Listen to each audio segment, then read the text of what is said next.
ASU's defense has given up more points than it has in the past. Have you noticed any big adjustments they've done in terms of how often they blitz or anything like that to change things up? They blitz a little less. They're still a real fast team. That's the biggest thing. I mean, they blitz a little less. They're a real fast team. They're great against the run. They're one of the top in the conference against for run defense. That's the biggest things I've noticed. Are they one of those defenses that's sort of traded size for speed in an adjustment to the spread and wide open offenses? They're lately? pretty big. They're one of the fastest teams in the conference, and they're real aggressive. You guys have seen a lot of man coverage the past few weeks. Do you expect more of that from Arizona State? It's kind of... Yeah, they'll definitely play man. And they like man. They play a little less man than it looks like because they'll press some of their zones, and then they're aggressive within the zones. So the first time you watch it, it looks like it's mostly man. It's really about half, a little less probably. You mentioned the signal stealing. Do you guys have any drastic changes this week as far as covering things up, or? No, we just got to keep an eye on it and just have to address it and change it up and see if we can get any of theirs, I know you're looking at the defense mostly, but did you ever happen to see any of the highlights, at least, of their running back when he had 8 touchdowns against Tech?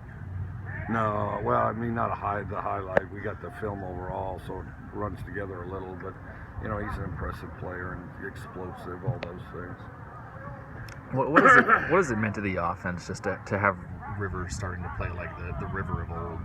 No, it's been good. I mean, the biggest thing is I think, if he plays, with his mind uncluttered, he plays fast, goes upfield, physical, all those things. He's been doing that. He needs to think about nothing but just an individual play and his job, and then he plays real well. I saw a stat today that Kyle Sweet leads the Pac-12 in percentage of his catches that are first downs or touchdowns. Is there any rhyme or reason for that? He's pretty elusive that way because he's kind of an elusive guy.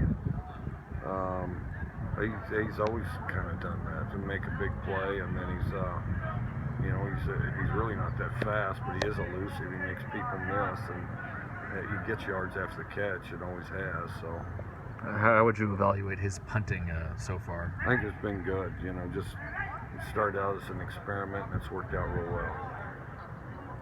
Mike, the clutter you mentioned with River, I don't think that was something you mentioned his first year. Is that something that happened later? I probably got to know him better. His ability to track the ball in... You're asking the wrong guy. Ask him. I mean, he grew up with him. Pretty spot on.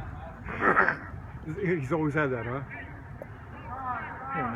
You didn't teach him. You're not going to give him credit for that? He just thinks about his job. He goes full speed. He catches balls that look overthrown, all that stuff, And then he goes upfield. He bashes into people, and that's what we're looking for. And then other people copy it, hopefully, Thanks, Coach. Thank you.